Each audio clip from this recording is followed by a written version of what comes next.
Hi everybody, welcome to Bookworms, broadcast to you on Wairarapa TV, channel 41, and also Arrow 92.7 FM, your friendly community radio station.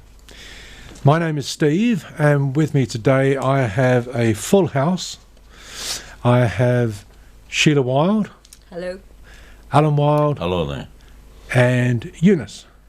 Radford. I had to get her to say that because sometimes I use the wrong name and then I'm in trouble. Eunice Radford. So thank you guys. I think we've had some fun today. Today I'd like to talk about Jane Austen.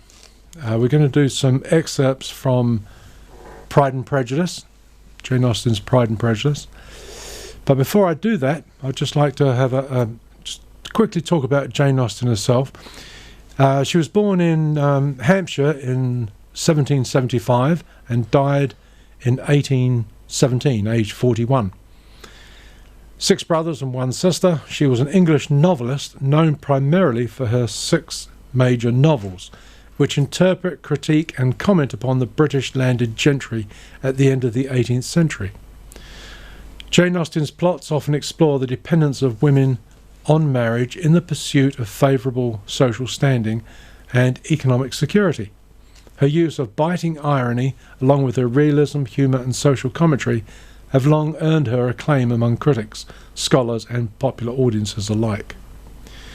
So she's really famous for 6 novels. The first one was Sense and Sensibility, published in 1811, Pride and Prejudice, published in 1813, Mansfield Park, 1814, and Emma, 1816. And then with 2 additional novels, Northanger Abbey and Persuasion, both published posthumously in 1818. There are a couple of other novels that she wrote, Sanditon, which she didn't complete, unfortunately, and an epistolary novel, Lady Susan, and The Watsons. So all unfinished. Her novels have rarely been out of print ever since they were first published, and although they brought her moderate success and little fame during her own lifetime. So I think we can get on and have some fun with Jane Austen. I can remember as a young man, when I was 15, 16, we had to study Persuasion at school, and as a 15, 16-year-old young man brought up in South London, pretty rough and rugged, reading Jane Austen was not my favourite thing to do. And I struggled with her sense of humour. Our English teacher went on about her sense of humour. I didn't really get it as a young man. Now, of course, having grown up just a little bit, I can understand some of it. So, and I'd like to share that humour that I've since found and I've seen in movies and plays and things by Jane Austen. So with the help of Sheila, Alan and Eunice, I hope to be able to share that with you today. So let's start off with, so these are 2 excerpts from Pride and Prejudice. The first is chapter 1, setting the scene with Mr. and Mrs. Bennet. And it just talks about, well, you can see where it just introduces the whole concept. So Alan will be our narrator. Alan, if you'd like to kick off. Certainly. It is a truth universally acknowledged that a single man in possession of a good fortune must be in a want of a wife. However little known the feelings or views of such a man may be on his first entering a neighbourhood, his truth is so well fixed in the minds of the surrounding families that he is considered the rightful property of some one or other of their daughters. My dear Mr. Bennet, said his lady to him one day. Have you heard that Netherfield Park is to be let at last? Mr. Bennet replied that he had not. Oh, but it is, returned she. For Mrs. Long has just been here, and she told me all about it. Mr. Bennet made no answer. Do you not want to know who has taken it? cried his wife impatiently. You want to tell me, and I have no objection to hearing it. This was an invitation enough. Why, my dear, you must know. Mrs. Long says that Netherfield is taken by a young man of large fortune from the north of England, that he came down on Monday in a chaise and four to see the place, and was so delighted with it that he agreed with Mr. Morris immediately that he is to take possession before Michaelmas, and some of his servants are to be in the house by the end of next week. What is his name? Bingley. Is he married or single? Oh, single, my dear, to be sure. A single man of large fortune, 4,000 or 5,000 a year. What a fine thing for our girls. How so? How can it affect them? Oh, my dear Mr. Bennet, Pleaded his wife. how can you be so tiresome? You must know that I am thinking of his marrying one of them. Is that his design in settling here? Design? Nonsense, how can you talk so? But it is very likely that he may fall in love with one of them, and therefore you must visit him as soon as he comes. I see no occasion for that. You and the girls may go, or you may send them by yourselves, which perhaps will be better still, for as you are as handsome as any of them, Mr. Bingley may like you the best of the party. Oh, my dear, oh, you flatter me. Oh, I certainly have had my share of beauty in the past, but I do not pretend to be anything extraordinary now. When a woman has 5 grown-up daughters, you ought to give over thinking of her own beauty. She ought to, anyway. In such cases, a woman has not often much beauty to think of. But, my dear, you must indeed go and see Mr. Bingley when he comes into the neighbourhood. It is more than I engage for, I assure you. But consider your daughters. Only think what an establishment it would be for one of them. Sir William and Lady Lucas are determined to go, merely on that account, for in general, you know, they visit no newcomers. Indeed, you must go, for it will be impossible for us to visit him if you do not. Oh, you are over-scrupulous, surely. I dare say Mr. Bingley will be very glad to see you, and I will send him a few lines by you to assure him of my hearty consent to his marrying whichever he chooses of the girls. Though I must throw in a good word for my little Lizzie. I desire that you will do no such thing.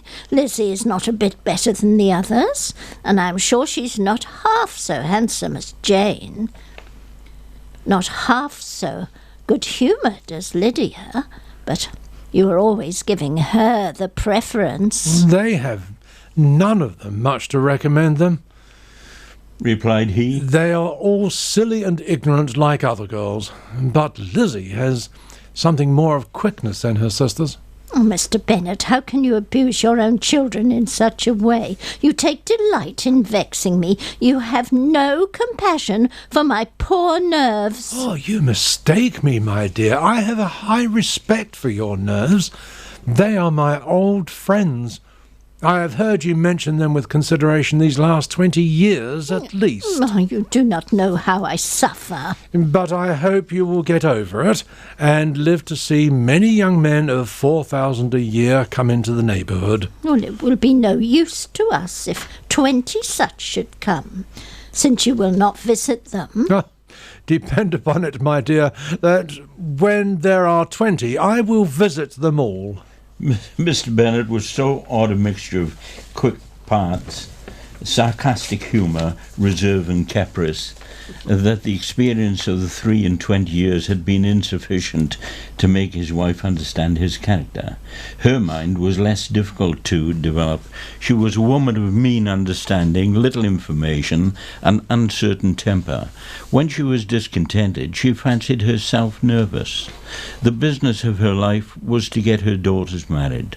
Its solace was visiting and news. Isn't that lovely? I just think that's lovely. It's in a world of its own, isn't it? Yeah, it really is a bygone era, and but it just nice to look into that period of history, really. Aren't you glad you haven't got 5 daughters to get rid of? Good Lord. Or marry off, I should say. I had 4. Yeah, well, that's right. You've done it, Mrs. Bennett. Yes. We've got 2. I'm well We're still cast. not married. For those of you who know anything about Pride and Prejudice, our dear listeners, dear viewers, you probably have heard of, when you think of Pride and Prejudice, you probably think of Mr. Darcy. We shan't be reading anything about Mr. Darcy today, but because we have selected 2 specific scenes that we really like. But Mr. Darcy also features in this very heavily in this book and movie and play, in that he has been after Elizabeth. And was he after Jane as well at first? No, it's Elizabeth. So now Elizabeth is being courted by Mr. Collins. Mr. Collins. Everybody seems to be favouring Elizabeth. Everybody She seems must to have be been quite a favouring good looker. He's a minister, Mr. Collins, who is a relative of Mr. Bennet. Yes, so we were just going to get onto that next, which is the next scene where Mr. Collins is coming in to ask for the hand of Elizabeth. But you must mention that Mr. Collins is the person who will inherit the Longbourn, the estate, from Mr. Bennet when he dies. Most important that the girls marry into money. Yes, that's right. And as was established in the beginning, they have to marry well. Yes. And of course, with Mr. Collins being the heir of the Longbourn property, it's essential that they get into his good graces and stitch him up, as Alan so eloquently puts it. So as it turns out, Mr. Collins is very interested in Elizabeth. So he comes along in this chapter to see if he can win her hand. So if you'll allow me to narrate, and I'll allow you guys to play the part. The next day opened a new scene at Longbourn. Mr. Collins made his declaration in form, having resolved to do it without loss of time, as his leave of absence extended only to the following Saturday, being a minister, and having no feelings of diffidence to make it distressing to himself even at the moment, he set about it in a very orderly manner, with all the observances which he supposed a regular part of the business. On finding Mrs. Bennet, Elizabeth, and one of the younger girls together, soon after breakfast, he addressed the mother in these words. May I hope, madam, for your interest with your fair daughter, Elizabeth, when I solicit for the honour of a private audience with her in the course of this morning?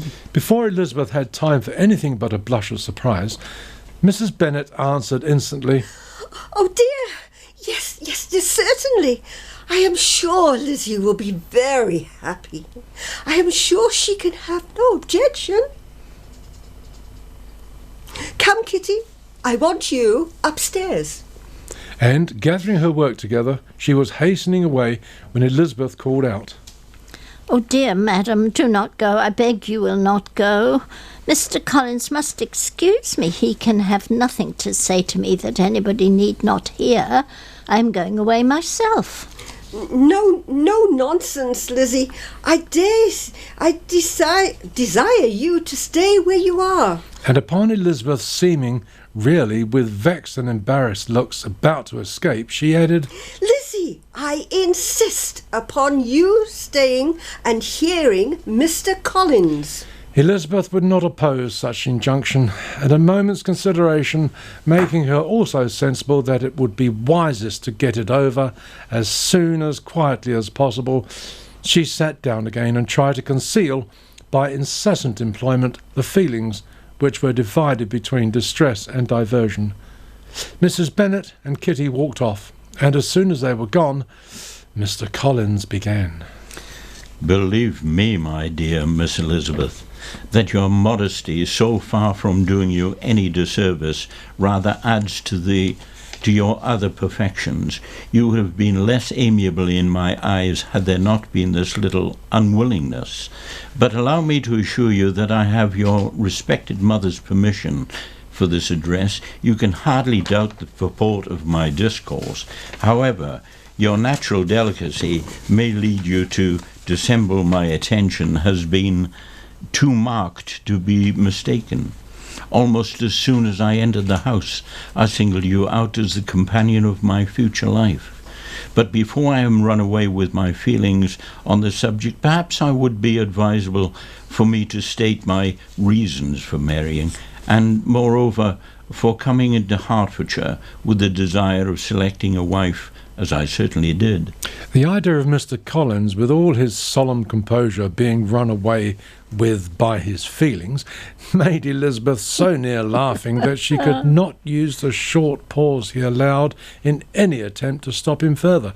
And he continued, For my reason for marrying, first, I think it right that every clergyman in each easy circumstances, like myself, to set the example of matrimony in his parish. Secondly, that I am convinced that it will add very greatly to my happiness. And thirdly, which perhaps I ought to have mentioned earlier, that it is the particular advice and recommendation of the very noble lady whom I have the honour of calling a patroness. Twice has she consented to give me her opinion, unmasked too, on this subject, and it was but the very Saturday night before I left Hunsford, between our pools at Quadrille, while Miss Jenkinson was arranging Miss de Bourgh's footstool, that she said, "Mr. Collins, you must marry. A clergyman like you must marry. Choose properly, choose a gentlewoman for my sake, and for your own. Let her be an active, useful sort of person, not brought up high, but able to make a small income go a good way. This is my advice. Find such a woman as soon as you can. Bring her to me and in Hunsford, and I will visit her." So allow me, by the way, to observe, my fair cousin, that I do not reckon the notice and kindness of Lady Catherine de Bourgh as among the least of the advantages in my power to offer. You will find her manners beyond anything I can describe, and your wit and vivacity, I think, must be acceptable to her, especially when tempered with the silence and respect which her rank will inevitably excite. Thus much for my general intention in favouring matrimony. It remains to be told why my views were directed towards Longbourn instead of my own neighbourhood, where I can assure you there were many amiable young women. But the fact is that, being as I am to inherit this estate after the death of your honoured father, who, however, may live many years longer, I could not satisfy myself without resolving to choose a wife from among his daughters, that the loss to them might be as little as possible when the melancholy event takes place, which, however, as I have already said, may not be for several years. This has been my motive for my fair cousin, and I flatter myself it will not sink me in your esteem. And now nothing remains for me but to assure you, in the most animated language, of the violence of my affection.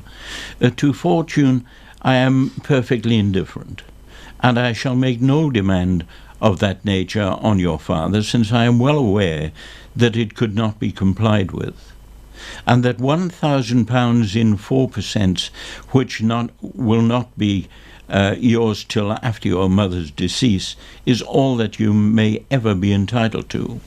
On that head, therefore, I shall be uniformly silent, and you may assure yourself that no ungenerous reproach shall ever pass my lips when we are married.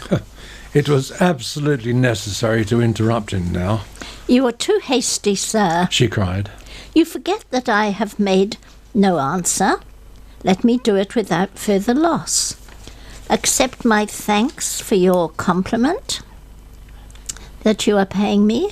I am very sensible of the honour of your proposal, but it is impossible for me to do otherwise than to decline them. I am not now to learn, replied Mr. Collins with a formal wave of the hand, that it is unusual with young ladies to reject the addresses of a man whom they secretly mean to accept when he first applies for their favour, and that sometimes the refusal is repeated a second or even a third time.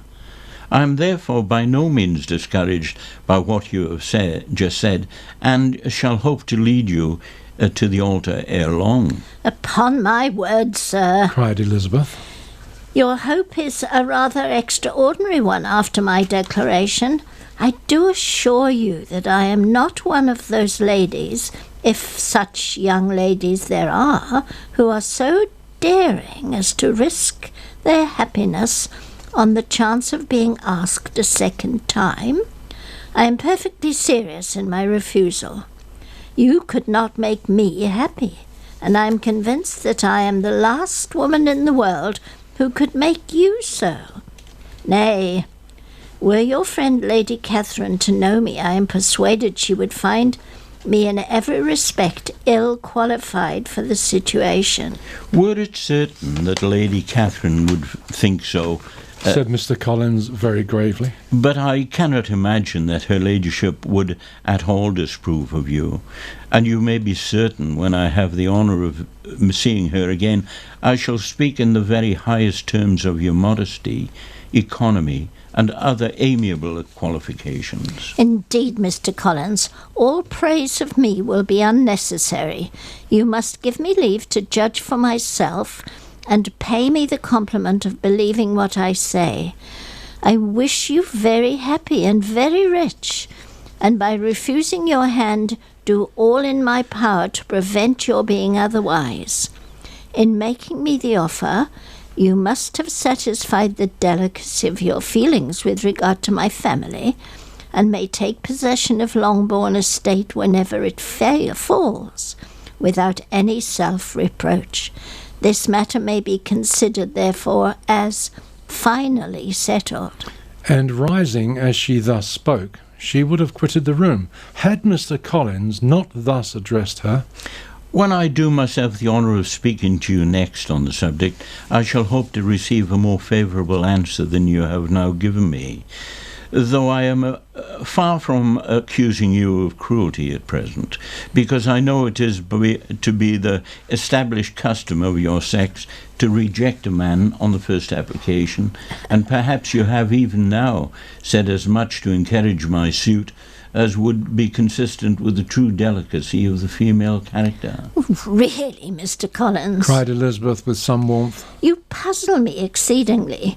If what I have hitherto said can appear to you in the form of encouragement, I know not how to express my refusal in such a way as to convince you of its being one. You must give me the leave to flatter myself, my dear cousin, that your refusal of my address is merely words, of course. My reason for believing it are briefly these. It does not appear to me that my hand is unworthy of your acceptance, or that the establishment I can offer would be in any other than highly desirable. My situation in life, my connection with the family of de Bourgh, and my relationship to your own circumstances highly in my favour, and you should take it into further consideration that in spite of your manifold attractions, it is by no means certain that another offer of marriage may even be made you. Your portion is unhappily so small that it will in all likelihood undo the effects of your loveliness and amiable qualifications. As I must therefore conclude that you are not serious in your rejection of me, I shall close to attribute it to your wish of increasing my love by suspension, according to the usual practice of elegant females. Oh, I do assure you, sir, that I have no pretensions whatsoever to that kind of elegance which consists of tormenting a respectable man. I would rather be paid the compliment of being believed sincere. I thank you again and again for the honour you have done me in your proposals, but to accept them is absolutely impossible. My feelings in every respect forbid it. Can I speak plainer? Do not consider me now as an elegant female intending to plague you, but as a rational creature speaking the truth from her heart. You are uniformly charming, cried he with an air of awkward gallantry. and I am persuaded that when sanctioned by the express authority of both your excellent parents, my proposals will not fail of being acceptable. To such perseverance in wilful self-deception Elizabeth would make no reply, and immediately and in silence withdrew, determined, if he persisted in considering her repeated refusals as flattering encouragement, to apply to her father, whose negative might be uttered in such a manner as to be decisive, and whose behaviour at least could not be mistaken for the affectation and coquetry of an elegant female. That's telling him. That's telling him. Isn't it? He will not be told. Absolutely delightful. I just love that. He knows he's so irresistible, Yeah. she cannot refuse him. I think She did, didn't she? I think technically speaking, he's what's known as a pompous ass. I Yeah, think, is a that- pompous ass. But she actually gets a proposal eventually from Mr. Darcy, which she refuses because she's been told bad things about Mr. Darcy. Right. But eventually she finds these things are not true and comes to love him, and eventually, of course, as we all know, accepts his proposal, and they live happily ever after. Right. So if you're thinking of reading the book, don't bother now because Eunice has just displayed the whole thing. And don't bother to watch the movies or see the show on TV either. I'm sure Mr. Darcy would be more acceptable and more interesting than a dour I clergyman. think so. Yes, he's definitely got Well, more. apparently more in fire. in the film, Colin Firth goes swimming in the lake, and he comes out with his shirt clinging to his manly body, which sets all the women alight. I don't Yes, remember yes. that. There you go. Alan and I remember that Always wanted scene to well, do don't we? that. I've never found a lake that I could. I could always throw a bucket of water over you. I don't think I could get. goldfish pond. Would that do? I don't think I could get out of the lake with such Aplomb. Aplomb, such yeah. aplomb. That's the word. Yes, indeed. Yes. Right. So I hope you enjoyed that. I thought that was fun. Jane Austen is very much a big part of English literature, and her legacy is quite something. The fact that her books are reprinted and reprinted, they're never out of print, as they say, and they're just such a fabulous look back on Yes. on that time. And I that think era, all four of us, having grown up in Britain, can associate with this because the class distinction is still there. Yes. It Yes. will always be there while Yes. Britain is there. Yeah. And the one way they can always keep their class separate from the working class, as you say, is by price. If you go into a restaurant and you have to look at the price to see whether you can afford it, Yeah. you're probably in the Probably wrong shouldn't be there. restaurant. Yeah. That's right. But the other what they thing say. too is that Jane Austen comes alive on the screen. Yes. I mean, her characters just live, don't they, on Yeah. the screen, and we remember them forever then. I think it's so much better to watch Jane Austen than read Jane Austen Yeah. personally. Yeah. That's my own Yeah. I personal think view. so too. Yeah. Yeah. But I mean, there are people that really love the words of Yeah. Jane Yeah. Austen and will Yeah. love reading her books. Yeah. But I get much more out of Yeah. watching it Yeah. on TV. And, or and movies. much of it is Old English, Yeah. after all, isn't it? Yes, It's gone out of text. Yeah. Yes. That's right. we're running out of time rapidly, chaps. So thank you very much, everybody, for tuning in. You've been listening to Bookworms. I got it right. You've been listening to Bookworms broadcast on Arrow 92.7 FM and also broadcast on Wairarapa TV, Channel 41. And can Thank we you. wish everybody a Merry Christmas? Yeah. You could, but we are broadcasting on Christmas Eve. Ah. Well, But that's the plan. So yes, if we don't see you until then, Merry Christmas, everybody, from Sheila Merry Christmas, and I hope you have a happy New Year. and yes, Alan Merry Christmas and a safe one, everyone. and Eunice Happy New Year. and myself. Thanks for listening, and tune in again next time. Thank you very much. Bye bye. Bye.